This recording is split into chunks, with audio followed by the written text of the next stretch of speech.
إن الحمد لله نحمده ونستعينه ونستغفره ونؤمن به ونتوكل عليه ونعوذ بالله من شرور أنفسنا ومن سيئات أعمالنا من يهده الله فلا مضل له ومن يضلله فلا هادي له ونشهد أن لا إله إلا الله وحده لا شريك له ونشهد أن سيدنا مولانا محمدا عبده ورسوله أرسله بالحق بشيرا ونذيرا صلى الله تعالى عليه وعلى آله وأصحابه وبارك وسلم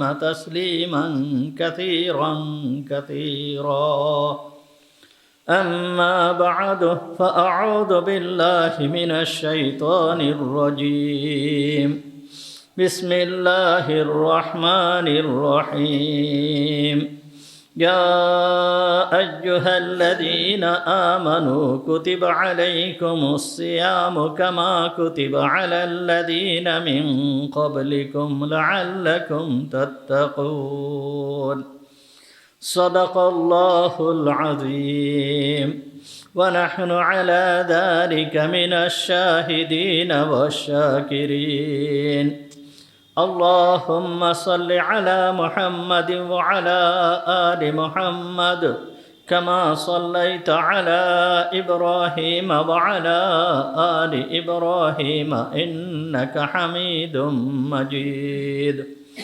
اللهم بارك على محمد وعلى آل محمد كما باركت على إبراهيم وعلى آل إبراهيم إنك حميد مجيد ربنا تقبل منا اللهم انفعنا بما علمتنا فعلمنا ما ينفعنا وزدنا علما رب اشرح لي صدري ويسر لي أمري واحلل عقدة من لساني يفقهوا قولي اللهم طهر قلوبنا عن غيرك ونور قلوبنا بنور معرفتك ربنا تقبل منا إنك أنت السميع العليم وتب علينا إنك أنت التواب الرحيم সমস্ত প্রশংসা সেই মহান রব্বুল আলামিনের জন্য যিনি আমাদেরকে আজকের এই পবিত্র জুমার দিনে জুমার নামাজ পড়তে আসার তৌফিক দান করেছেন। এই জন্য আমরা সবাই বলি আলহামদুলিল্লাহ। পবিত্র শাবান মাস চলতেছে। শাবান মাসের আর এক জুম্মা সামনে আছে, এরপরেই হচ্ছে রমজান মাস। তাই আলোচনা চলতেছিল রমজান মাস সম্পর্কে। রমজান মাস আল্লাহ তাআলা আমাদেরকে দান করেছেন। এটা আল্লাহ তাআলার বহুত বড় নিয়ামত যে আল্লাহ তাআলা আমাদেরকে রমজান মাস দান করেছেন। অন্য যেই সমস্ত উম্মতরা ছিল তাদের জন্য রোজা ফরজ ছিল, কিন্তু রমজান মাস তাদের জন্য ছিল না। কোনো কোনো উম্মতের রোজা একদিন ফরজ ছিল, কোনো কোনো উম্মতের রোজা 3 দিন ফরজ ছিল, এই রকম ছিল। কিন্তু আমাদেরকে যেই রকম আল্লাহ তাআলা যেইভাবে রমজান মাস দান করেছেন, একটা মাস রোজার জন্য দান করেছেন, এই রকম অন্য কোনো উম্মতের জন্য ছিল না। এই জন্য মহান রব পবিত্র কুরআনুল কারীমের সূরা বাকারার 183 নম্বর আয়াতের ভিতরে ঘোষণা করতেছেন, ইয়া আইয়ুহাল্লাযীনা আমানু কুতিবা আলাইকুমুস সিয়ামু কামা কুতিবা আলাল্লাযীনা মিন ক্বাবলিকুম লাআল্লাকুম তাত্তাকুন। হে আমার ঈমানদার বান্দারা, তোমাদের উপরে রোজাকে ফরজ করা হয়েছে যেই রকম তোমাদের পূর্বে যারা ছিল তাদের উপরে রোজাকে ফরজ করা হয়েছিল লাআল্লাকুম তাত্তাকুন, এই জন্য যে তোমরা তাকওয়া অর্জন করবে। তো আয়াতের শুরুতে আল্লাহ তাআলা আমাদেরকে সম্বোধন করেছেন ইয়া আইয়ুহাল্লাযীনা আমানু, অর্থাৎ হে ঈমানদারগণ। আগেই বলা হয়েছে ঈমানদার অর্থাৎ আল্লাহ তাআলার বন্ধু। তাহলে সর্বপ্রথম আল্লাহর সম্বোধন হচ্ছে হে আমার বন্ধুগণ, তোমাদের উপরে রোজা ফরজ করা হয়েছে। তাহলে আল্লাহ আমাদেরকে কত ভালোবাসেন, কত মায়া করেন, কত স্নেহ করেন যে আল্লাহ তাআলা আমাদেরকে বন্ধু হিসেবে সম্বোধন করে বলতেছেন যে তোমাদের উপরে রোজাকে ফরজ করা হয়েছে। আর এই রমজান মাসটাও সম্পূর্ণ রমজান মাস রহমত বরকত দ্বারা ভরপুর, আল্লাহ তাআলার নিয়ামত দ্বারা ভরপুর। এই জন্য মুহাম্মদুর রাসূলুল্লাহ সাল্লাল্লাহু আলাইহি ওয়াসাল্লাম যখন রমজান মাস আসত, রমজান মাসের চাঁদ যখন উঠত, তখন হুজুরের আমল ছিল একরকম, দোয়া ছিল একরকম। আর রমজান মাসের 2 মাস পূর্বে রজব মাস যখন আসতো, তখন হুজুরের দোয়া ছিল আর এক রকম। রজব মাসে দোয়া করতেন আল্লাহুম্মা বারিক লানা ফি রজব ওয়া শাবান ওয়া বাল্লিগনা রমাদান, অর্থাৎ হে আল্লাহ তুমি রজব এবং শাবানের ভিতরে আমাদেরকে বরকত দান করো এবং রমজান পর্যন্ত আমাদের হায়াতকে বৃদ্ধি করে দাও। আর যখন মুহাম্মদুর রাসূলুল্লাহ সাল্লাল্লাহু আলাইহি ওয়াসাল্লাম রমজান মাস আসতো, রমজানের চাঁদ যখন দেখতেন, তখন হুজুর আকরাম সাল্লাল্লাহু আলাইহি ওয়াসাল্লাম কি দোয়া করতেন? হাদিসটি ফাজাইলে রমজানের ভিতরে আসছে।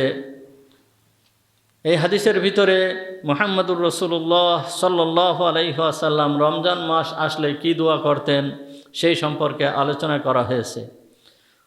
হযরতে জাফর রাদিয়াল্লাহু তাআলা আনহু, আবি জাফর রাদিয়াল্লাহু তাআলা আনহু বর্ণনা করেন, কানান নবিয়্যু সাল্লাল্লাহু আলাইহি ওয়াসাল্লাম ইযা ইস্তাহালা হিলালু রমাদান, যখন মুহাম্মদুর রাসূলুল্লাহ সাল্লাল্লাহু আলাইহি ওয়াসাল্লামের উপরে হিলালের রমজান মাসের হেলাল অর্থাৎ রমজান মাসের চাঁদ উদিত হতো, তখন উনি আকবালা আলান নাসি বিওয়াজহিন, তখন মানুষের দিকে উনি মুখ ফিরায়ে বলতেন আল্লাহুম্মা আহিলহু আলাইনা বিল আমনি ওয়াল ঈমান ওয়াস সালামতি ওয়াল ইসলাম ওয়াল আফিয়াতিল মুজাল্লালাতি ওয়া রাফইল আসকাম ওয়াল আউনি আলাস সিয়ামি ওয়াস সালাতি ওয়া তিলাওয়াতিল কুরআন। মুহাম্মদুর রাসূলুল্লাহ সাল্লাল্লাহু আলাইহি ওয়াসাল্লাম দোয়া করতেন আল্লাহুম্মা, হে আল্লাহ, আহিল্লাহু আলাইনা, তোমার এই রমজানের চাঁদকে, রমজান মাসকে আমাদের উপরে উদিত করো বিল আমনি ওয়াল ঈমান, নিরাপত্তার সাথে এবং ঈমানের সাথে, ওয়াস সালামাতি ওয়াল ইসলাম, শান্তির সাথে এবং ইসলামের সাথে, ওয়াল আফিয়াতিল মুজাল্লালাতি, এবং পরিপূর্ণ সুস্বাস্থ্যের সাথে, ওয়া রাফইল আসকাম, এবং সমস্ত প্রকার বালা মুসিবত রোগ এইগুলো দূর করার সাথে, ওয়াল আউনি আলা সিয়াম, এবং আমাদেরকে সাহায্যের সাথে রোজার উপরে, নামাজের উপরে, কোরআন তেলাওয়াতের উপরে।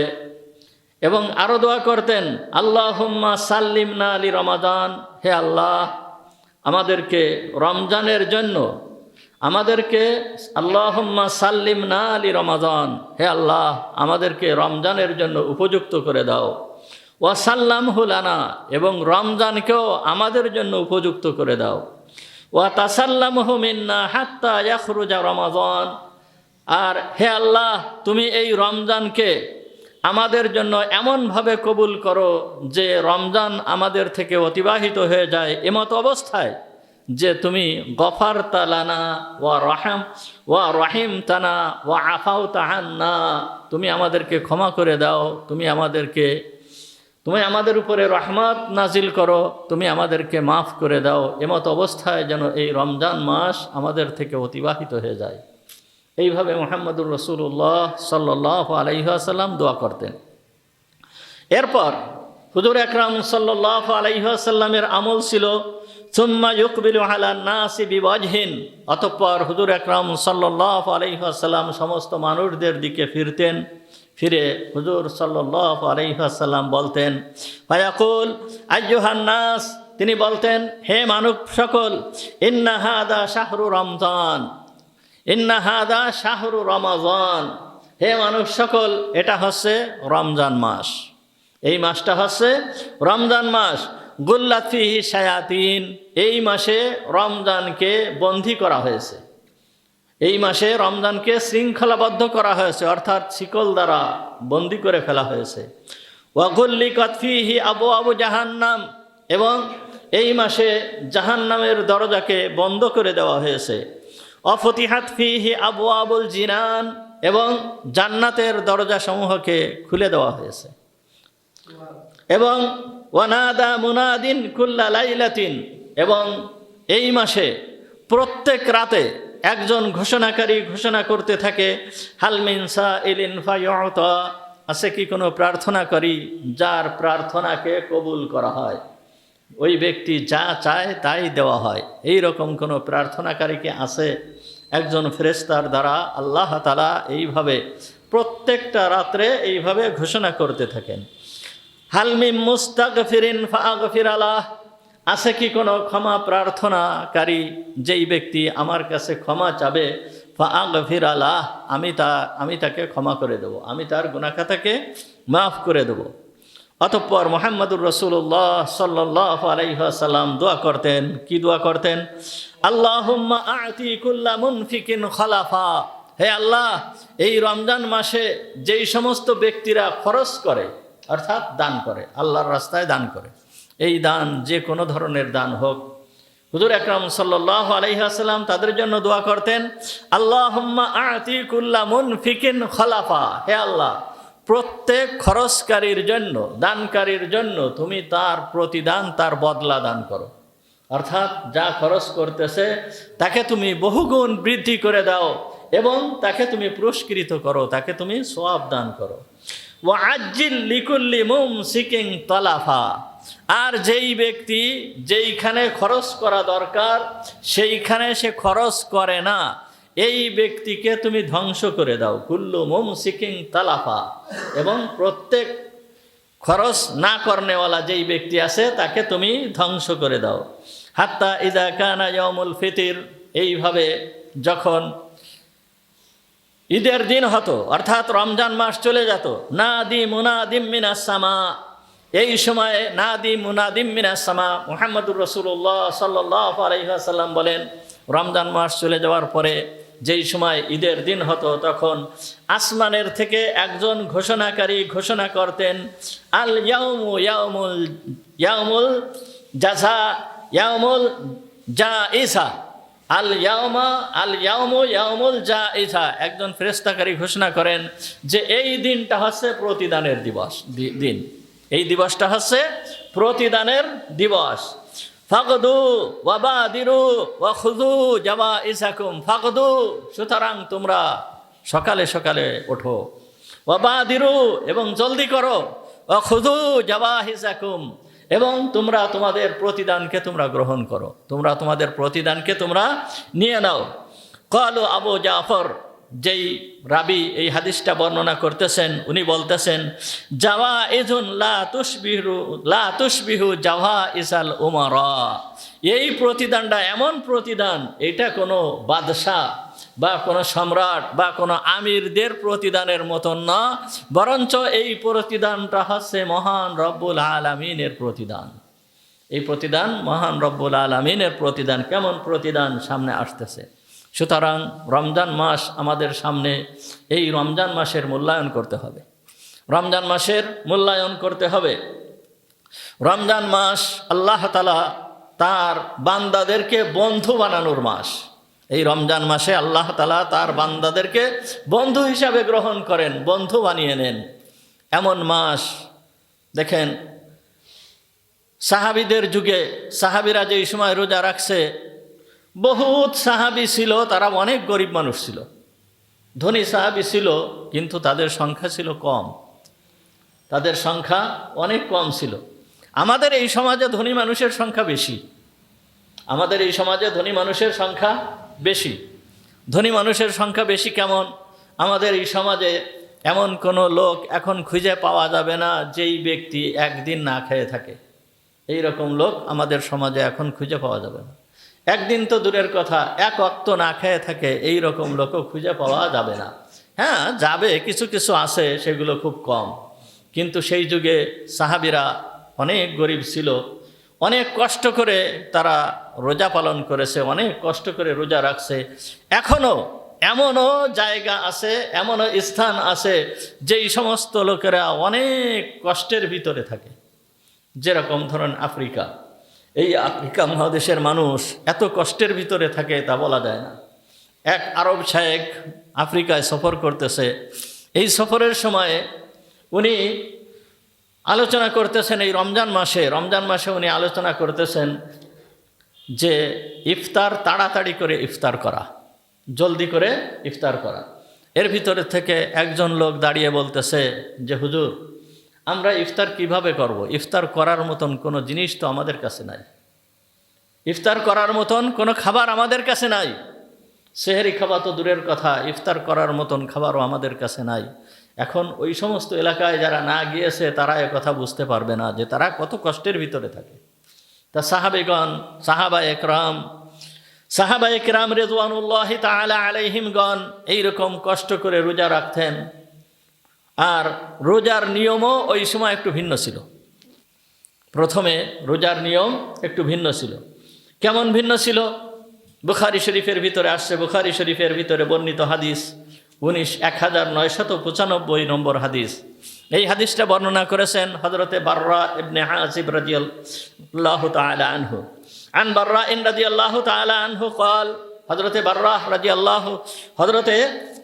বাররা রাদিয়াল্লাহু তাআলা আনহু উনি বর্ণনা করেন, কানা আসহাবু মুহাম্মাদিন সাল্লাল্লাহু আলাইহি ওয়াসাল্লাম, মুহাম্মাদুর রাসূলুল্লাহ সাল্লাল্লাহু আলাইহি ওয়াসাল্লামের আসহাবরা অর্থাৎ সাথীরা, কানার রাজুলু সাইমান, কোনো ব্যক্তি যখন রোজা রাখত, ফাহাদারাল ইফতার, ইফতারের সময় যখন হয়ে যেত, ফানামা ক্বাবলা আইয়ুফতিরা, ওই ব্যক্তি যদি ঘুমায় যেত ইফতার করার পূর্বে, ধরেন রোজা রাখছে, রোজা রাখার পূর্বে ইফতার করার পূর্বে ঘুমায় গেছে, অথবা ইফতার করেছে, ইফতার করার পরে ঘুমায় গেছে, এই ব্যক্তি আর ওই রাতের ভিতরে আর কোনো কিছু খেতে পারবে না, ওই দিনেও কোনো কিছু খেতে পারবে না, তার রোজা শুরু হয়ে গেছে। মানে রোজা রাখার পরে রাত্রে বেলায় ইফতার করার পরে যখনই তার ঘুম এসে গিয়েছে, ঘুম আসার সঙ্গে সঙ্গেই তার রোজা শুরু হয়ে গেছে। ওই ব্যক্তি আর খাওয়া দাওয়া করতে পারত না। এই রকমভাবে প্রথম যুগে প্রাথমিক পর্যায়ে রোজা এই রকম ছিল। তা এই রকম যখন ছিল, একজন সাহাবী, এই সাহাবীর নাম হচ্ছে কয়েস বিন সিরমাতা আল আনসারী রাদিয়াল্লাহু তাআলা আনহু। এই কয়েস বিন সিরমাতা রাদিয়াল্লাহু তাআলা আনহু উনি কানা সাইমান, এই ব্যক্তি রোজাদার ছিলেন। ফালাম্মা হাদার আল ইফতার, যখন ইফতারের সময় আসছে তখন আতা ইমরাআতাহু, উনি ওনার স্ত্রীর কাছে আসছেন, বাড়ি আসছেন। তখন ফাকালা লাহা আইনদাকি তুআম, এসে স্ত্রীকে বলতেছে তোমার কাছে কি কোনো খাবার আছে, খাবার মতন কোনো জিনিস আছে, ইফতার করার মতন কোনো কিছু কি আছে? এই ব্যক্তি সে কাজ করত, এক ইহুদির বাগানে, খেজুরের বাগানে সে কাজ করত। সারাদিন কষ্ট করে ওই রোদের ভিতরে এই খেজুরের বাগানে কাজ করে। একবার খেজুর গাছের মাথায় ওঠে, আবার নামে, আবার ওঠে, আবার নামে, এইভাবে সারাটা দিন ওই বাগানের ভিতরে কাজ করে। এমতো অবস্থায় এই ব্যক্তি রোজা রয়েছে। আমরা তো একটু কষ্টের কাজ যদি করি তাহলে আর রোজা রাখতে পারি না, রোজা রাখা আমাদের পক্ষে সম্ভব হয় না, আর বিভিন্ন ধরনের ওজর পেশ করি, আমার এই সমস্যা, আমার সেই সমস্যা। এই ব্যক্তি এইভাবে রোজা রাখছে। যেহেতু এইভাবে রোজা রাখছে, রোজা রাখার পরে ইফতারের সময় হয়েছে, স্ত্রী মনে করতেছে যে ঘরে তো কোনো খাবার নাই, ঘরে কোনো খাবার নাই। স্ত্রী মনে করতেছে স্বামী হয়তো যখন বাড়িতে আসবে খাবার নিয়ে আসবে, এই অপেক্ষায় আসছে। কিন্তু স্বামী যখন বাড়িতে আসছে খালি হাতে আসছে, খালি হাতে এসে স্ত্রীকে বলতেছে আইনদাকা তো আম, আইনদাকি তো আম, তোমার কাছে কি কোনো খাবার আছে? তখন স্ত্রী কি বলছে? স্ত্রী যখন দেখলো যে স্বামী তো কোনো কিছু নিয়ে আসে নাই, স্বামী কোনো খাবার নিয়ে আসে নাই, স্বামী খালি হাতে আসছে, কোনো চাউল বা আটা কোনো কিছুই নিয়ে আসে নাই, খালি হাতে আসছে। তখন স্ত্রী বলল যে না, আমার কাছে তো কোনো খাবার নাই। আমরা যদি হতাম তাহলে আমরা ওই স্বামীকে বলতাম যে তুমি কি খাবার রেখে থুয়ে গেছো, চাউল কি কিনে রেখে থুয়ে গেছো, আমার কাছে এখন খাবার চাচ্ছ। কিন্তু সাহাবি, স্ত্রীও সাহাবি, স্বামীও সাহাবি, এই স্ত্রী বলতেছে কি না, আমার কাছে কোনো খাবার নেই। ওয়ালাকিন আনতালিকু ফাআতলুবু লাক, হ্যাঁ আমার কাছে কোনো খাবার নেই, কিন্তু আনতালিকু আমি যাচ্ছি, আমি বের হয়ে যাচ্ছি ঘরের থেকে, দেখি তোমার জন্য কোনো কিছুই খাবারের ব্যবস্থা করতে পারি কিনা, পাশের বাড়ি কোনো প্রতিবেশীর বাড়ির থেকে কিছু খাবার তোমার জন্য এনে দিতে পারি কিনা। ওয়াকানা ইয়াউমাহু ইয়ামালু, আর এই সাহাবি ও তো কষ্ট করে আসছে, ওই ক্ষেতের ভিতরে কাজ করে কষ্ট করে আসছে। গলাবাহু আইনা, ওই স্ত্রী খাবার আনার জন্য গিয়েছে, উনি একটু বসার পরেই শুয়ে পড়ছে, শুয়ে পড়ার সাথে সাথেই উনার ঘুম এসে গিয়েছে, উনি ঘুমাই গিয়েছে। ফাজাআত ইমরাআতুহু, তখন ওই কিছু খাবার নিয়ে তার স্ত্রী আসছে। যখন স্ত্রী বাড়িতে আসছে, ফালাম্মা রাআতহু, এসে দেখে তার স্বামী ঘুমাই গিয়েছে। কিন্তু যখন ঘুমিয়ে গিয়েছে এখন তো আর সে খেতে পারবে না, তার কারণ তার রোজা শুরু হয়ে গিয়েছে। কোনো ব্যক্তি ইফতারের পরে যে রাত্রে বেলায় যখনই ঘুমায় যেত তখনই তার রোজা শুরু হয়ে যেত, এই ব্যক্তি আর খেতে পারতো না, তার পক্ষে খাওয়া সম্ভব হতো না, খেলে তার রোজা হতো না। ফালাম্মা রাআতহু ক্বালাত, যখন স্বামীকে এই অবস্থায় দেখলো, স্ত্রী যখন স্বামীকে এই অবস্থায় দেখলো, ক্বালাত খাইবাতুন লাক, হেই তুমি মাহরুম হয়ে গিয়েছো, তোমার জন্য কিছু খাবার আনলাম, তুমি খেতে পারলে না, তুমি ঘুমাই গিয়েছো, তোমার তো রোজা শুরু হয়ে গেছে, তুমি মাহরুম হয়ে গিয়েছো। ফালাম্মা ইনতাসাফান নাহার, যখন উনি রাত্রেবেলায় হয়তো ঘুম থেকে উঠছে কিন্তু খাবার তো আর গ্রহণ করতে পারবে না, তার তো রোজা শুরু হয়ে গেছে, দিনেও আর খাবার গ্রহণ করতে পারবে না, তার রোজা শুরু হয়ে গিয়েছে। ফালাম্মা ইনতাসাফান নাহার, যেই সময় দিনের মধ্যভাগ হয়েছে, অর্থাৎ দুপুরের সময় হয়ে গিয়েছে, কোনো কোনো বর্ণনায় পাওয়া যায় যে জোহরের নামাজে উনি হাজির হয়েছেন এই সময়। আবার এই বর্ণনায়, বুখারী শরীফের এই বর্ণনায় আসছে যে দিনের মধ্যভাগ হয়ে গিয়েছে, ঘুষিয়া আলাই, তখন তিনি বেহুশ হয়ে গিয়েছেন, ক্ষুধার তাড়নায় তিনি কি হয়ে গিয়েছেন, বেহুশ হয়ে গিয়েছেন। ফাযুকিরা যালিকা লিন-নবী সাল্লাল্লাহু আলাইহি ওয়াসাল্লাম, এই ব্যাপার মুহাম্মদুর রাসূলুল্লাহ সাল্লাল্লাহু আলাইহি ওয়াসাল্লামের কাছে উল্লেখ করা হলো যে হুজুর অমুক সাহাবীর এই অবস্থা, সে তো বেহুশ হয়ে গিয়েছে। হুজুর আকরাম সাল্লাল্লাহু আলাইহি ওয়াসাল্লামের কাছে যখন এই ঘটনা শোনানো হলো, ফানাসালাত হাযিহিল আয়া, তখন হুজুর আকরাম সাল্লাল্লাহু আলাইহি ওয়াসাল্লামের কাছে যখন এই ঘটনাকে পেশ করা হলো, তখন মহান রব্বুল আলামিন আয়াত দিয়ে হযরত জিবরিল আমিন আলাইহিস সালামকে প্রেরণ করলেন। কি আয়াত? সূরা বাকারার 187 নম্বর আয়াত দিয়ে জিবরিল আমিনকে প্রেরণ করলেন, কুলু ওয়াশরাবু হাত্তা ইয়াতাবায়্যানা লাকুমুল খায়তুল আবয়াদ মিনাল খায়তিল আসওয়াদ, যে তোমরা খেতে থাকো ওই পর্যন্ত, যেই পর্যন্ত না সাদা সুতা এবং কালো সুতার ভিতরে তোমরা পার্থক্য করতে পারবে। এই আয়াত অবতীর্ণ হয়ে গেল। তাহলে দেখেন, একজন সাহাবী, গরিব একজন সাহাবী, যেই সাহাবী ইহুদির বাগানে কাজ করে, এই সাহাবীর জন্য আল্লাহ তাআলা আল্লাহর পক্ষ থেকে সেই আরশে মুআল্লা থেকে জিবরিল আমিনের মারফতে আল্লাহ তাআলা কুরআন অবতীর্ণ করে দিয়েছেন, কুলু ওয়াশরাবু হাত্তা ইয়াতাবায়্যানা লাকুমুল খায়তুল আবয়াদু মিনাল খায়তিল আসওয়াদ, তোমরা খেতে থাকো এবং পান করতে থাকো ওই সময় পর্যন্ত, যত সময় পর্যন্ত না সাদা সুতা এবং কালো সুতার ভিতরে তোমরা পার্থক্য করতে পারো। তাহলে আল্লাহ তার বান্দাদের দিকে তাকায়, আল্লাহ তার বান্দাদের, শুধুমাত্র ধনী বান্দা, শুধুমাত্র উচ্চ পর্যায়ের যে সমস্ত বান্দা আছে শুধু তাদের দিকে লক্ষ্য করে না, আল্লাহর বান্দা হিসাবে সবই আল্লাহর বান্দা। এই গরিব সাহাবীর জন্য আল্লাহ তাআলা কোরআনের আয়াত অবতীর্ণ করে দিয়েছে। কি আয়াত অবতীর্ণ করলো? কুলু ওয়াশরাবু, তোমরা খেতে থাকো, পান করতে থাকো, কোন পর্যন্ত? হাত্তা ইয়াতাবায়্যানা লাকুমুল খায়তুল আবয়াদু মিনাল খায়তিল আসওয়াদ, তোমরা যতক্ষণ পর্যন্ত সাদা সুতা এবং কালো সুতা পার্থক্য করতে না পারো। দেখেন, এই আয়াতের দ্বারা এইখানে আমাদের বুঝার বিষয় রয়ে গিয়েছে। বুঝার বিষয় রয়ে গিয়েছে কি? কুরআন আরবি ভাষায়, তাই না? কুরআন আরবি ভাষায় না? সাহাবিদের ভাষাও আরবি। তাহলে কুরআন আরবি, রসুল আরবি, সাহাবিদের ভাষাও আরবি। এইখানে আল্লাহ তাআলা বলতেছেন সাদা সুতা এবং কালো সুতার ভিতরে পার্থক্য না করতে পারো, এই পর্যন্ত তোমরা খেতে থাকো। তা একটা সাদা সুতা আর একটা কালো সুতা পার্থক্য করার মতন হতে গেলে কি শোভে সাথে তো দূরের কথা, সূর্য মনে হয় প্রায় উঠে উঠে যাবে, এইরকম সময় লাগবে, তাই না? এইরকম সময় ছাড়া সাদা সুতা এবং কালো সুতার ভিতরে পার্থক্য করা যাবে না।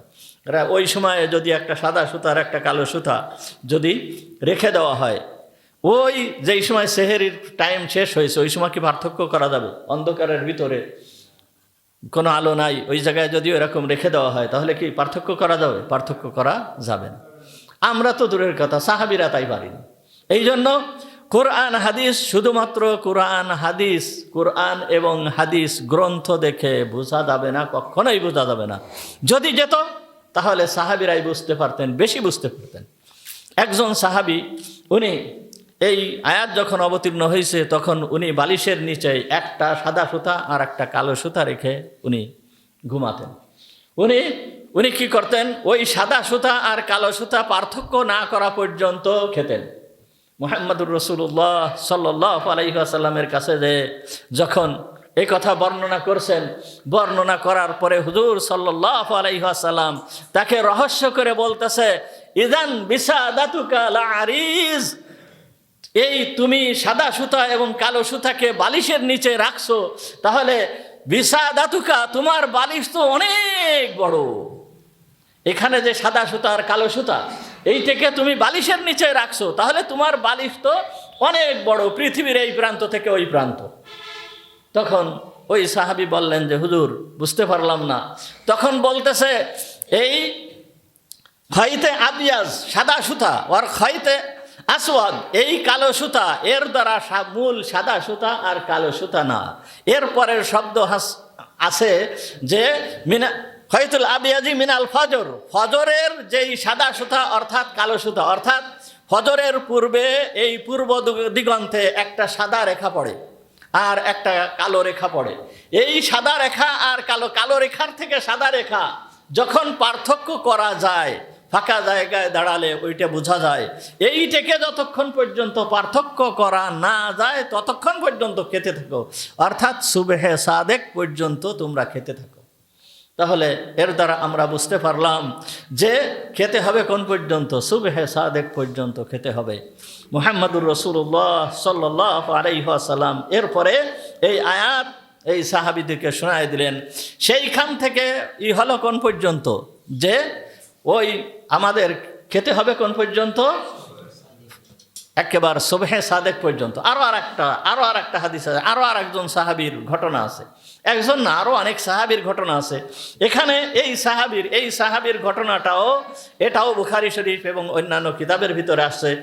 বুখারী শরীফের ভিতরে হযরতে আবু হুরায়রা রাদিয়াল্লাহু তাআলা আনহু বর্ণনা করেন। উনি বলতেছেন, ক্বালা বাইনামা নাহনু জুলুসুন ইনদান নবিয়্যি সাল্লাল্লাহু আলাইহি ওয়াসাল্লাম। আবু হুরায়রা রাদিয়াল্লাহু তাআলা আনহু বলতেছেন যে আমরা মুহাম্মদুর রাসূলুল্লাহ সাল্লাল্লাহু আলাইহি ওয়াসাল্লামের কাছে বসা ছিলাম। ইজজাআহু রাজুলুন, এমন সময় একজন ব্যক্তি আসলো। ফাকালা ইয়া রাসূলুল্লাহ, এই ব্যক্তি এসে মুহাম্মদুর রাসূলুল্লাহ সাল্লাল্লাহু আলাইহি ওয়াসাল্লামকে বলতেছে, হালাকতু, আমি ধ্বংস হয়ে গিয়েছি। ফাকাল মালাক, মুহাম্মদুর রাসূলুল্লাহ সাল্লাল্লাহু আলাইহি ওয়াসাল্লাম বললেন, মালাকা, কি হয়েছে তোমার? কেন তুমি ধ্বংস হয়ে গেছো? কি করেছো তুমি? ক্বালা ওয়াকাআতু আলা ইমরাআতি, বলতেছে আমি রাত্রে বেলায় আমি স্ত্রী ব্যবহার করে ফেলছি। অর্থাৎ বললাম না আগে, ঘুমানোর পরে রোজা শুরু হয়ে যেত। ঘুমাইছে, রাত্রিবেলায় ঘুমাইছে, ওই ঘুমের থেকে মাঠে জাগ্রত হয়েই উনি স্ত্রী ব্যবহার করে ফেলছে। কিন্তু উনি তো রোজা, স্ত্রী ব্যবহার করলে কি রোজা হবে? এই জন্য মুহাম্মদুর রাসূলুল্লাহ সাল্লাল্লাহু আলাইহি ওয়াসাল্লামের দরবারে দৌড়াতে দৌড়াতে চলে আসছে। এসে বলতেছে, হালাকতু, আমি কি হয়েছি? আমি ধ্বংস হয়ে গেছি হে আল্লাহর রাসূল, আমি তো রোজা ভেঙে ফেলেছি, আমি রোজা ভেঙে ফেলেছি, আমি ধ্বংস হয়ে ছিলাম। ফাকাল রাসূলুল্লাহ সাল্লাল্লাহু আলাইহি ওয়াসাল্লাম, তখন ওই ব্যক্তিকে হুজুর আকরাম সাল্লাল্লাহু আলাইহি ওয়াসাল্লাম বলতেছেন, হাল তাজিদু রাকাবাতান তা'তিকুহা, এখন তুমি যে রোজাকে ভেঙে ফেলছো, এই রোজা ভেঙে ফেলার যে কাফারা আছে, এই কাফারা আছে তিনটা। সর্বপ্রথম নিয়ম হচ্ছে যে একটা গোলাম আজাদ করতে হবে। যদি গোলাম আজাদ করতে না পারে তাহলে দ্বিতীয় পর্যায়ে হচ্ছে যে কি করতে হবে, 2 মাস, একেবারে 2 মাস লাগাতার একাধারে একটা রোজার জন্য 2 মাস একাধারে রোজা রাখতে হবে। তাহলে এই 2 মাস আর ওই একটা গড়ে কয়টা, 2 মাস 1 দিন এই রোজা রাখতে হবে। একটা হচ্ছে কাজা, আর এই 2 মাস আছে কি কাফারা। তাহলে প্রথম গোলাম আজাদ করতে হবে, এরপরে তা যদি না পারে তাহলে কি করতে হবে, 2 মাস একাধারে রোজা রাখতে হবে। এটাও যদি না পারে তাহলে হচ্ছে 60 জন মিসকিনকে খাবার দিতে হবে, 60 জন মিসকিনকে খাবার দিতে হবে। এই হচ্ছে কাফারার নিয়ম। তা মুহাম্মদুর রাসূলুল্লাহ সাল্লাল্লাহু আলাইহি ওয়াসাল্লাম ওই সাহাবীকে সর্বপ্রথম বলতেছে, হাল তাজিদু রাকাবাতান তুতিকুহা, তুমি কি কোনো গোলাম আজাদ করতে পারবে? তখন ওই ব্যক্তি বলতেছে লা, বলল কি না হে আল্লাহর রসুল, আমি তো কোনো গোলাম আজাদ করতে পারবো না, আমি নিজেই গরিব মানুষ, আমি গোলাম পাবো কোথায়, আর আমি একটা গোলাম যে খরিদ করে আজাদ করে দেবো এই পরিমাণ টাকা পয়সাও আমার কাছে নাই। ফাকাল হাল তাস্তাতিউ আন তাসুমা শাহরাইনি মুতাতাবিআইন, তখন মুহাম্মদুর রাসূলুল্লাহ সাল্লাল্লাহু আলাইহি ওয়াসাল্লাম বলতেছে, আচ্ছা তাহলে তুমি 2 মাস একাধারে রোজা রাখতে কি সক্ষম হবে? তুমি 2 মাস একাধারে রোজা রেখে দাও। তখন ওই ব্যক্তি বলতেছে, হে আল্লাহর রসুল, এটাও তো আমার পক্ষে কি করে সম্ভব, একদিনের রোজা রেখে একদিনের রোজায় আমি ঠিক থাকতে পারি নাই, আর 2 মাস একাধারে এইভাবে কিভাবে আমি রোজা রাখবো, এটাও তো আমার পক্ষে সম্ভব হবে না। তখন মুহাম্মদুর রাসূলুল্লাহ সাল্লাল্লাহু আলাইহি ওয়াসাল্লাম বলতেছেন, ফাহাল তাজিদু ইতআমু 60 মিসকিনা, তুমি কি 60 জন কোন মিসকিনকে, 60 জন মিসকিনকে, 60 জন গরিব মানুষকে তুমি খাবার দান করতে পারবে, তুমি খানা খাওয়াতে পারবে? ক্বালা লা, তখন বলতেছে যে না হে আল্লাহর রাসূল, আমি তো তাও পারবো না। তাহলে এই ব্যক্তি যে 3টে পদ্ধতির কোনোটাই পারবে না, এই ব্যক্তি হুজুর আকরাম সাল্লাল্লাহু আলাইহি ওয়াসাল্লামের কাছে বসা রয়েছে। দেখেন আমাদের সময় কিন্তু কোনো ওজর আপত্তি চলবে না। কি আমরা যদি এখন কিছু বলতে যাই, কোনো একটা হুকুম সম্পর্কে বললাম যে না এটা পালন করা আমার পক্ষে সম্ভব হচ্ছে না, ওটা পালন করা আমার পক্ষে সম্ভব হচ্ছে না, এইগুলো চলবে না। কারণ আমাদের মাঝে মুহাম্মদুর রাসূলুল্লাহ সাল্লাল্লাহু আলাইহি ওয়াসাল্লাম নাই, শরীয়ত প্রণেতা উনি নাই। যেহেতু মুহাম্মদুর রাসূলুল্লাহ সাল্লাল্লাহু আলাইহি ওয়াসাল্লাম তার কাছে জিজ্ঞেস করতেছে, তুমি কি গোলাম আজাদ করতে সক্ষম হবে? ও বলতেছে না। তুমি কি 2 মাস একাধারে রোজা রাখতে সক্ষম হবে? ও বলতেছে না। তুমি কি 60 জন মিসকিনকে খানা খাওয়াতে সক্ষম হবে? ও বলতেছে না। হুজুরের প্রশ্ন যেই রকম ও উত্তর দিচ্ছে কি সেই রকম, হুজুর তাকে সক্ষমতার পরে রেখে প্রশ্ন করতেছেন। এখন এই ব্যক্তি 3টেই বলল কি না হে আল্লাহর রাসূল, আমার তো কোনোটা সম্ভব না। এরপরে মুহাম্মদুর রাসূলুল্লাহ সাল্লাল্লাহু আলাইহি ওয়াসাল্লাম কি করলেন, ওকে বললেন যে ঠিক আছে তাহলে তুমি বসে থাকো। ফামাকাসান নবিয়্যু সাল্লাল্লাহু আলাইহি ওয়াসাল্লাম, হুজুর আকরাম সাল্লাল্লাহু আলাইহি ওয়াসাল্লাম সাহাবীদের নিয়ে বসে আছেন, আবু হুরায়রা রাদিয়াল্লাহু তাআলা আনহু বসে আছেন। এরপরে বলতেছেন, ফাবাইনা নাহনু আলা যালিক উতিয়ান নবিয়্যু সাল্লাল্লাহু আলাইহি ওয়াসাল্লাম বিআরাকিন, আমরা এই অবস্থায় বসা আছি। এরপরে হুজুর সাল্লাল্লাহু আলাইহি ওয়াসাল্লামের কাছে বড় একটা পাত্র ভর্তি খেজুর আনা হলো। ওই পাত্রটা ভর্তি কি রয়েছে? খেজুর রয়েছে, সাদাকার খেজুর। তখন যখন এই খেজুরকে আনা হয়েছে তখন মুহাম্মদুর রাসূলুল্লাহ সাল্লাল্লাহু আলাইহি ওয়াসাল্লাম ওই সাহাবীকে ডাক দিলেন, বলতেছে আইনা সাইল, এই প্রশ্নকারী কোথায়, সে কোথায়?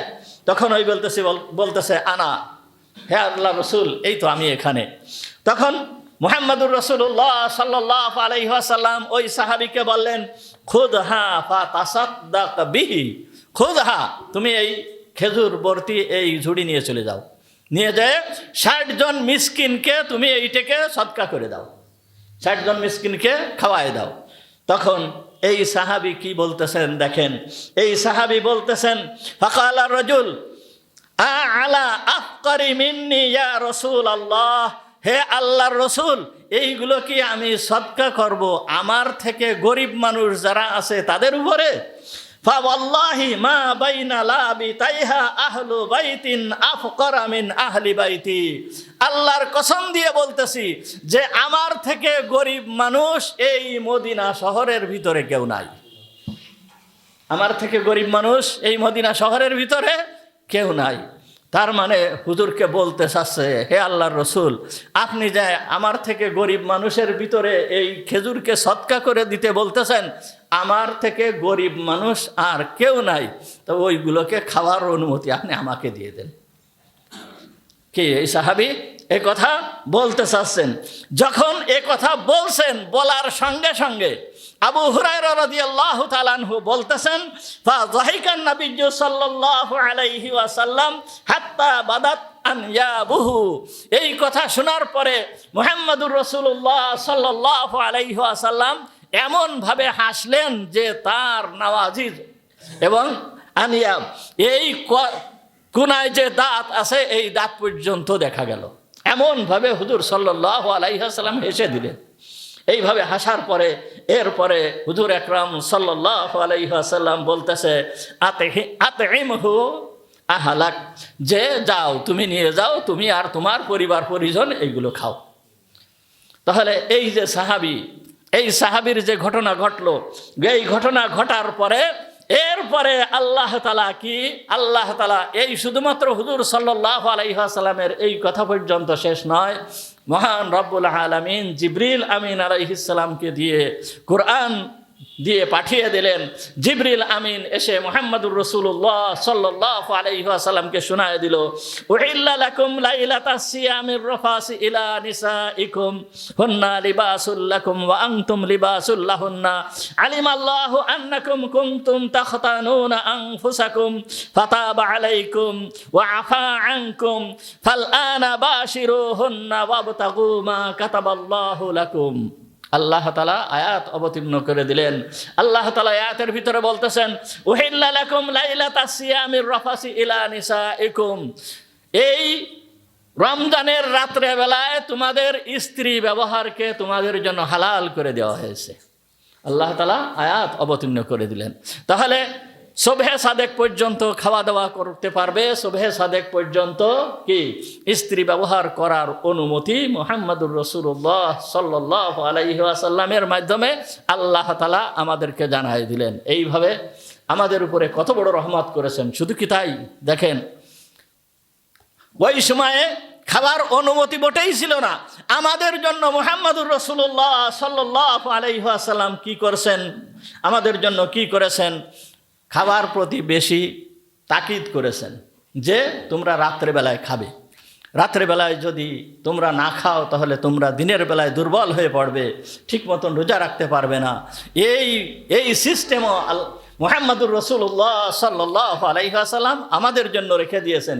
কি করেছেন, রাত্রে, তারপরেও তোমরা রাত্রে কোন সময় খাবে, রাত্রে সন্ধ্যা রাত্রের দিকে তোমরা যদি খেয়ে শেষ করো তাহলেও তোমাদের কষ্ট হবে। তাহলে তোমরা কি করবে, শেষ রাত্রের খাবে। কোথায়, শেষ রাতে, একেবারে রাত যেই সময় শেষ হয়ে যায়, শেষ প্রহারে সুবহে সাদেকের আগ মুহূর্তে তোমরা খেয়ে নেবে। মুহাম্মদুর রাসূলুল্লাহ সাল্লাল্লাহু আলাইহি ওয়াসাল্লাম বলেন, এই হাদিসটাও বুখারী শরীফের ভিতরে আসছে, শুধু বুখারী নয় অন্যান্য কিতাবের ভিতরে আসছে। আনাস ইবনে মালিক রাদিয়াল্লাহু তাআলা আনহু قال, হযরত আনাস বিন মালিক রাদিয়াল্লাহু তাআলা আনহু ইনি বলেন, قال النبي সাল্লাল্লাহু আলাইহি ওয়াসাল্লাম, নবী সাল্লাল্লাহু আলাইহি ওয়াসাল্লাম বলেছেন, তাসাহহারু, তোমরা সেহরি খাও। তাসাহহারু, তোমরা কি সাহারি খাও। সাহারি মানে রাতের শেষ অংশে যেই খাবার খাওয়া হয় তাকে বলা হয় সাহারি। এই রাতের শেষ অংশের খাবারকে সাহারি বলা হয়। হুজুর আকরাম সাল্লাল্লাহু আলাইহি ওয়াসাল্লাম বলতেছেন, তাসাহহারু, তোমরা সাহারি খাও। ফা ইন্না ফিস সুহুরি বারাকাহ, কেননা সেহরির ভিতরে আল্লাহ তাআলা বরকত রেখে দিয়েছেন। সেহরির ভিতরে কি রাখছেন, আল্লাহ তাআলা বরকত রেখে দিয়েছেন। আরও এই সম্পর্কে বহুত হাদিস বর্ণিত আছে। এই হাদিসটা অন্যান্য কিতাবের ভিতরে আসছে, আবু দাউদ শরীফ, নাসাই শরীফ, অন্যান্য কিতাবের ভিতরে হাদিসটা বর্ণিত আসছে। হযরতে ইরবাজ বিন সারিয়া রাদিয়াল্লাহু তাআলা আনহু, উনি যাচ্ছেন, এমন সময় সেহরির ওয়াক্ত, সেহেরির রক্তে ওই সাহাবী যাচ্ছেন। হুজুর আকরাম সাল্লাল্লাহু আলাইহি ওয়াসাল্লাম ওই সাহাবীকে দেখলেন, দেখে ওই সাহাবীকে বলতেছেন, উনি বলতেছেন দানি রাসূলুল্লাহ সাল্লাল্লাহু আলাইহি ওয়াসাল্লাম ইলা সুহুর ফি রমাদান, যে রাসূল সাল্লাল্লাহু আলাইহি ওয়াসাল্লাম আমাকে সেহরি খাওয়ার জন্য রমজান মাসে ডাকলেন। উনি হুজুর বললেন হালুম্মা ইলাল গাদাইল মুবারাক, এই তুমি বরকতপূর্ণ খাবারে শরীক হয়ে যাও, তুমি বরকতপূর্ণ খাবারের ভিতরে কি হও, শরীক হয়ে যাও, এই বরকতপূর্ণ খাবারের ভিতরে তুমি শরীক হও। হুজুর সাল্লাল্লাহু আলাইহি ওয়াসাল্লাম এই সাহাবীকে ডেকে বললেন। তাহলে সেহরি খাওয়া এইটাকে হুজুর আকরাম সাল্লাল্লাহু আলাইহি ওয়াসাল্লাম কি করেছেন, সুন্নাত করেছেন। এখন সেহরি খাওয়ার ভিতরে কোন জিনিস খাওয়া সুন্নাত হুজুর সাল্লাল্লাহু আলাইহি ওয়াসাল্লাম তাও নির্ধারণ করেছেন। কি অন্যান্য খাবার খাওয়া যে সুন্নাতের পরিপন্থী তা না, কিন্তু সেহরির ভিতরে খেজুর খাওয়াকে হুজুর সাল্লাল্লাহু আলাইহি ওয়াসাল্লাম সুন্নাত করেছেন। হুজুর সাল্লাল্লাহু আলাইহি ওয়াসাল্লাম বলতেছেন, এটাও আবু দাউদ শরীফের ভিতরে আসছে, হুজুর আকরাম সাল্লাল্লাহু আলাইহি ওয়াসাল্লাম বলেন নি'মা সুহুরুল মুমিনি আত-তামার, যে কতই না উত্তম সাহারি খেজুর, খেজুর বড় উত্তম সাহারি মুমিনদের জন্য খেজুর বড় উত্তম সাহারি। সুতরাং এই সুন্নাত পালন করার জন্য আমরা যদি খাবারের পরে একটা দুইটা খেজুর খেয়ে নিই, তাহলে এই সুন্নাতটা আমাদের পক্ষ থেকে কি হয়ে যাবে, পালন হয়ে যাবে। তারপরে দেখেন যে আরো এই সাহারি খাওয়ার প্রতি মুহাম্মদুর রাসূলুল্লাহ সাল্লাল্লাহু আলাইহি ওয়াসাল্লাম কত বড় গুরুত্ব দিয়েছেন। এই হাদিসটা মুসলিম শরীফের ভিতরে আসছে। মুহাম্মদুর রাসূলুল্লাহ সাল্লাল্লাহু আলাইহি ওয়াসাল্লাম বলেন ফাসলু বাইনা সিয়ামিনা ওয়া সিয়ামি আহলিল কিতাবি আকালাতুস সাহুর। মুহাম্মদুর রাসূলুল্লাহ সাল্লাল্লাহু আলাইহি ওয়াসাল্লাম বলেন আমাদের রোজা এবং আহলে কিতাবদের রোজার ভিতরে পার্থক্য আছে আকালাতুস সাহুর, সেহরি খাওয়া। তার কারণ তারা সেহরি খায় না, আমরা সেহরি খাই। সুতরাং তাদের রোজা আর আমাদের রোজার ভিতরের পার্থক্য হচ্ছে কি, সাহারি খাওয়া। সুতরাং রোজার মাসে যেই ব্যক্তি রোজা রাখবে সে কি করবে, সাহারি খাবে। অনেক ভাইয়েরা আছে, আমাদের এই সমাজেও আছে, অনেক লোক আছে যে তারা সেহরি খায় না, অর্থাৎ সেহরি খায় না। সাহারি বলা হয় কোন সময় খাবাকে, রাতের 3 ভাগের 2 ভাগ অতিক্রম করে চলে যাওয়ার পরে শেষ যে 1 ভাগ, শেষ তৃতীয়াংশ, রাতের শেষ তৃতীয়াংশ, ওই শেষ তৃতীয়াংশে যেই খাবার খাওয়া হয় এইটাকে সাহারি বলা হয়। সুতরাং ওই শেষ তৃতীয়াংশে যদি আমি খাবার না খাই তাহলে এইটাকে সাহারি বলা হবে না। অনেকে আছে যে রাত্রেবেলায় কাজ করতেছে, ওই শোয়ার আগে একটু খেয়ে নেয়, খেয়ে দেয় তারপরে শুয়ে পড়ে, এইটা কিন্তু সাহারি হবে না, এইটা সাহারির ভিতরে যাবে না। সাহারি হতে হলে ওই রাতের শেষ অংশে যে খাওয়া লাগবে। দেখেন আমাদের নবী কত বড় দয়ালু, মুহাম্মদুর রাসূলুল্লাহ সাল্লাল্লাহু আলাইহি ওয়াসাল্লাম বলেন একটা মজার হাদিস। এই হাদিসটা মুসান্নাফে আব্দুর রাজ্জাক এর ভিতরে আসছে। এই হাদিসের ভিতরে মুহাম্মদুর রাসূলুল্লাহ সাল্লাল্লাহু আলাইহি ওয়াসাল্লাম তাসাহহারু, হুজুর সাল্লাল্লাহু আলাইহি ওয়াসাল্লাম সেহরি খাচ্ছিলেন। হুজুর সাল্লাল্লাহু আলাইহি ওয়াসাল্লাম কি করতেছেন, সেহরি খাচ্ছেন। যখন সেহরি খাচ্ছেন তখন বিলাল রাদিয়াল্লাহু তাআলা আনহু আসলেন। বিলাল রাদিয়াল্লাহু তাআলা আনহু আসলেন, এসে বলতেছেন আসসালাতু ইয়া রাসূলুল্লাহ, হে আল্লাহর রাসূল নামাজের সময় হয়ে গেছে। অর্থাৎ বিলাল রাদিয়াল্লাহু তাআলা আনহু কি করবে, আজান দেবে, নামাজের সময় হয়ে গেছে। হুজুর সাল্লাল্লাহু আলাইহি ওয়াসাল্লাম খাচ্ছেন আর বিলাল রাদিয়াল্লাহু তাআলা আনহু বলতেছেন কি আসসালাতু ইয়া রাসূলুল্লাহ, নামাজ হে আল্লাহর রাসূল। ফালাবিসা কামা হুয়া ইয়াকুল। তা বিলালের কথায় মুহাম্মদুর রাসূলুল্লাহ সাল্লাল্লাহু আলাইহি ওয়াসাল্লাম যেন কর্ণপাত করলেন না, যেরকম খাচ্ছিলেন সেরকমই খাচ্ছেন, উনি খেয়েই চলতেছেন। সুম্মা আতাহু, এরপর বিলাল রাদিয়াল্লাহু তাআলা আনহু চলে যায়, আবার ফিরে আসছেন। দেখি হুজুর কি করতেছে। এখন হুজুরের খাওয়া শেষ না হওয়া পর্যন্ত বিলাল রাদিয়াল্লাহু তাআলা আনহু তো আজান দিতে পারতেছে না, আবার ফিরে চলে আসছে, এসে বলতেছে আসসালাত ইয়া রাসূলুল্লাহ, হে আল্লাহর রাসূল নামাজের সময় হয়ে গিয়েছে। ওয়া হুয়া হালুহু, হুজুর সাল্লাল্লাহু আলাইহি ওয়াসাল্লাম কর্ণপাত করলেন না, উনি যে অবস্থায় ছিলেন সেই অবস্থায় রয়ে গেলেন, উনি ওইভাবেই খাচ্ছেন। এরপরে বিলাল রাদিয়াল্লাহু তাআলা আনহু চলে গেলেন, চলে যাওয়ার পরে এরপর তৃতীয়বার বিলাল রাদিয়াল্লাহু তাআলা আনহু আবার আসলেন। সুম্মা আতাহু সালিসাতা, অতঃপর বিলাল রাদিয়াল্লাহু তাআলা আনহু তৃতীয়বার আসলেন। তৃতীয়বার এসে বললেন, ফাকাল আসসালাতু ইয়া রাসূলুল্লাহ ক্বাদ ওয়াল্লাহি আসবাহতু। আসসালাতু ইয়া রাসূলুল্লাহ, হে আল্লাহর রাসূল, নামাজের সময় হয়ে গেছে। ক্বাদ ওয়াল্লাহি আসবাহতু, অবশ্যই আল্লাহর কসম আমরা সকাল করে ফেলেছি। বিলাল রাদিয়াল্লাহু তাআলা আনহু এই বাক্যটা বললেন, আল্লাহর কসম অবশ্যই আমরা কি করছি, সকাল করে ফেলেছি, অর্থাৎ সুবহে সাদেক হয়ে গেছে, সকাল হয়ে গিয়েছে। তখন মুহাম্মদুর রাসূলুল্লাহ সাল্লাল্লাহু আলাইহি ওয়াসাল্লাম কি শব্দ বললেন? ফাকালান নবিয়্যু সাল্লাল্লাহু আলাইহি ওয়াসাল্লাম, তখন মুহাম্মদুর রাসূলুল্লাহ সাল্লাল্লাহু আলাইহি ওয়াসাল্লাম বলেন, ইয়ারহামুল্লাহু বিলালা, আল্লাহ তাআলা বিলালের উপরে রহমত অবতীর্ণ করুক। লাউলা বিলালা লা রাজানা আন ইউরাখিসা লানা হাত্তা তাতলুহা শামস, যদি বিলাল এই কথা না বলতো তাহলে আমার আশা যে আল্লাহ তাআলা আমাদেরকে সূর্য ওঠা পর্যন্ত খাবারের অনুমতি দিয়ে দিতেন। কি কথা চিন্তা করতে পারছেন যে বিলাল কি বলিছে, শেষবার কসম করে ফেলেছে, ওয়াল্লাহি আল্লাহর কসম দিয়ে বলছে। তা এই বিলাল আল্লাহর কাছে এত প্রিয়, যখন এই বিলাল আল্লাহর কসম দিয়ে বলছে, তখন আর আমাদের জন্য কোনো অবকাশ নাই যে আমরা এর পরে যে আর খাবো। বিলাল যদি এই কসম না দিত তাহলে আমার আশা যে আল্লাহ তাআলা আমাদেরকে সূর্য উদিত হওয়া পর্যন্ত আমাদের খাওয়ার অনুমতি দিয়ে দিতেন।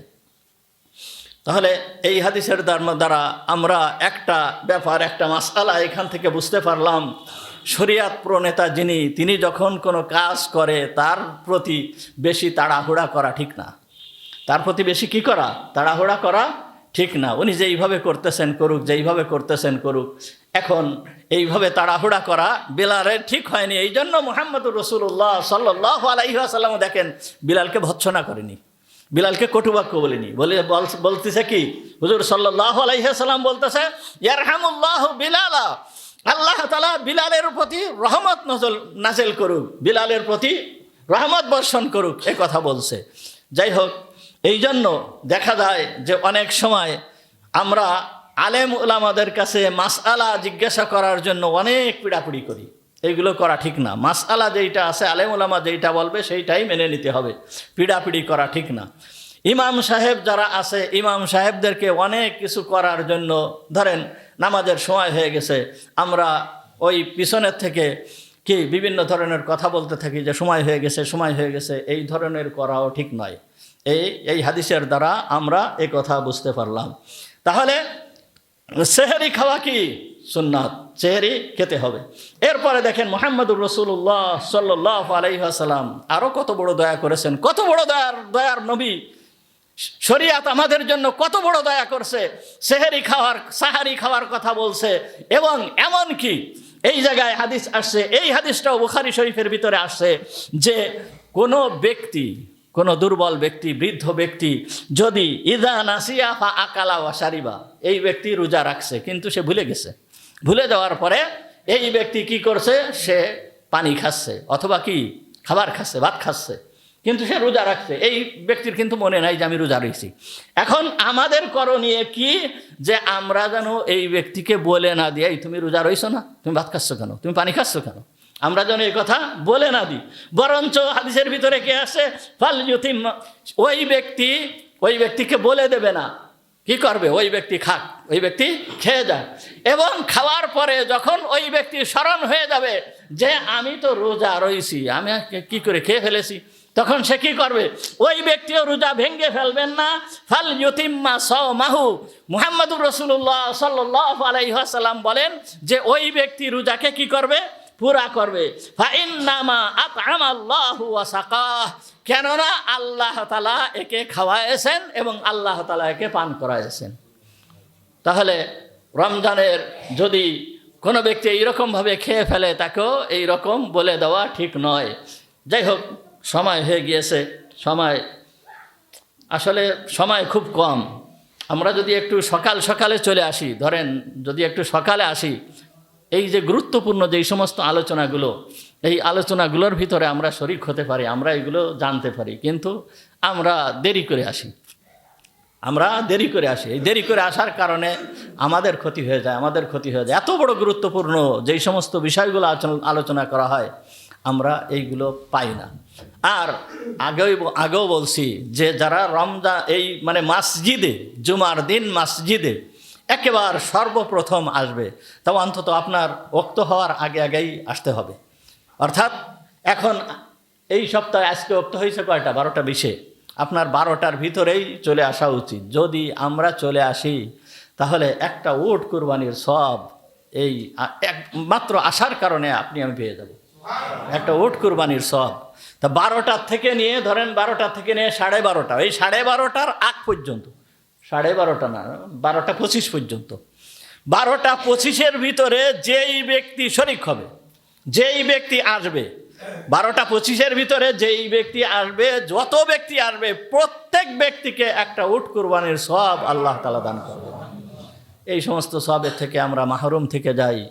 আমরা যদি এইগুলো গ্রহণ না করি তাহলে আমাদেরই লস, আল্লাহর কোনো ক্ষতি হবে না। যাই হোক, ওয়া আখিরু দাওয়ানা আলহামদুলিল্লাহি রাব্বিল আলামিন। আমরা যারা সুন্নাত নামাজ